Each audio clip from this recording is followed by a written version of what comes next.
For all the success and spin put on the Apollo moon missions in the late 1960s, NASA has never fully answered the question, why have they never returned to the moon?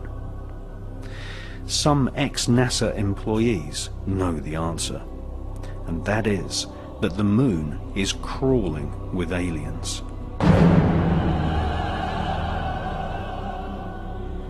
And that NASA astronauts confirmed this in the 1970s, leading many UFO researchers to conclude that NASA had been warned off ever returning to the lunar surface. UFO activity on the moon was nothing new to the ex-Nazis who engineered the Apollo moon missions. For centuries, astronomers all over the world, including Nazi Germany, had been reporting UFOs flying over the lunar surface. The Lunar Anomalies Report was commissioned by NASA in the years preceding the famous Apollo missions in the late 1960s.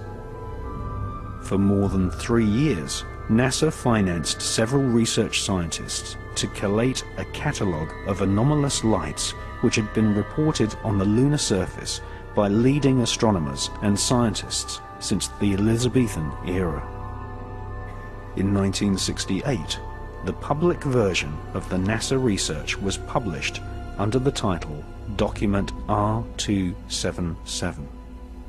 This public version of NASA's survey of lunar UFOs included nearly 600 strange events which took place between the years 1540 and 1967. This official NASA catalogue of strange lunar UFOs included reports from some of the world's most famous astronomers. For example, NASA included a report from the brilliant French astronomer Gian Cassini, who reported seeing a white cloud hovering over the lunar surface in 1671. Another report suggested that the moon had an atmosphere when 2 astronomers reported lightning above the lunar surface on May the 18th, 1787. Just 1 month before, in the same year, 1787, the man who discovered Uranus, one of the pioneers of modern astronomy, Sir Frederick William Herschel, claimed to have observed several bright lights traversing across the lunar surface. Small luminous orbs of light, commonly referred to as luminosities, have been reported on more than 200 occasions. In February 1877, a streak of white light was observed for more than 1 hour. On April the 23rd, 1915, a beam of light was seen inside the Clavius crater. One of the UFO hotspots on the lunar surface is the Plato crater, where literally dozens of luminous orbs of light have been reported by astronomers. In addition to luminous UFOs on the lunar surface, NASA recorded the existence of mysterious shadows. In 1882, near the Aristotle area of the lunar surface, several dark shadows were seen.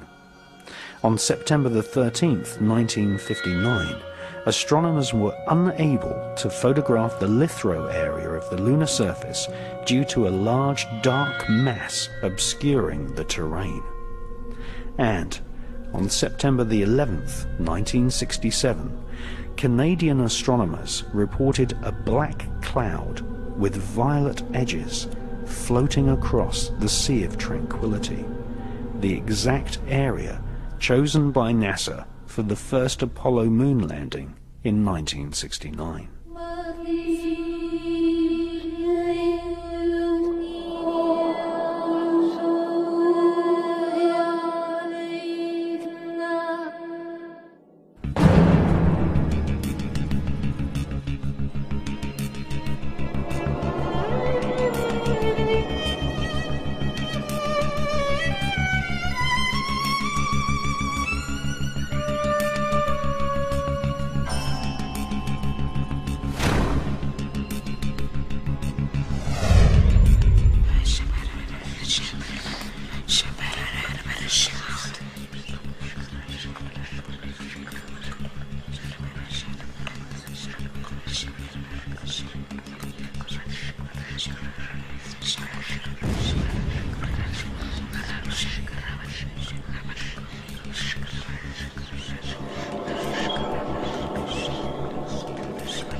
previous to the publication of the anomalous lunar report, in 1965, NASA launched Operation Moonblink, a project involving top observatories all over planet Earth. NASA's goal was to collect data on the large number of luminosities seen flying over the lunar surface.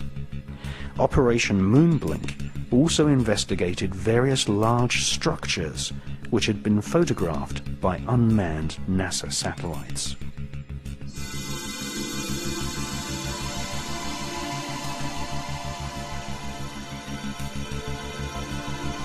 Some of these structures looked suspiciously artificial.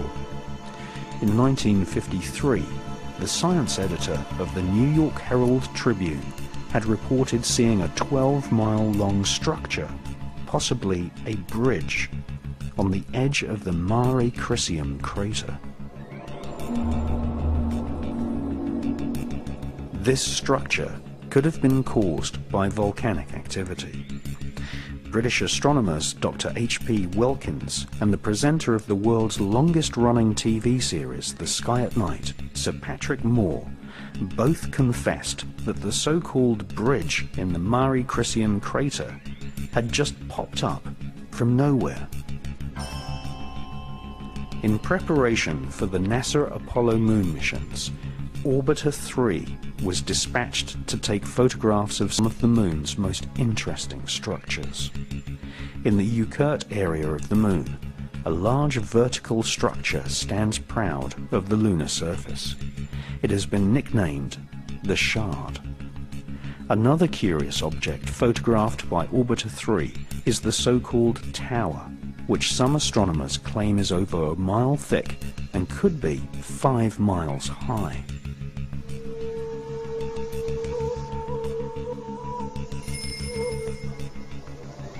After looking carefully through hundreds of NASA photos returned to Earth by Orbiter 3 and its predecessor, Orbiter 2, American author George Leonard published a book called Somebody Else is on the Moon. George Leonard presented many photos in his book, some showing very long tracks in the lunar dust, tracks which he said had been made by aliens.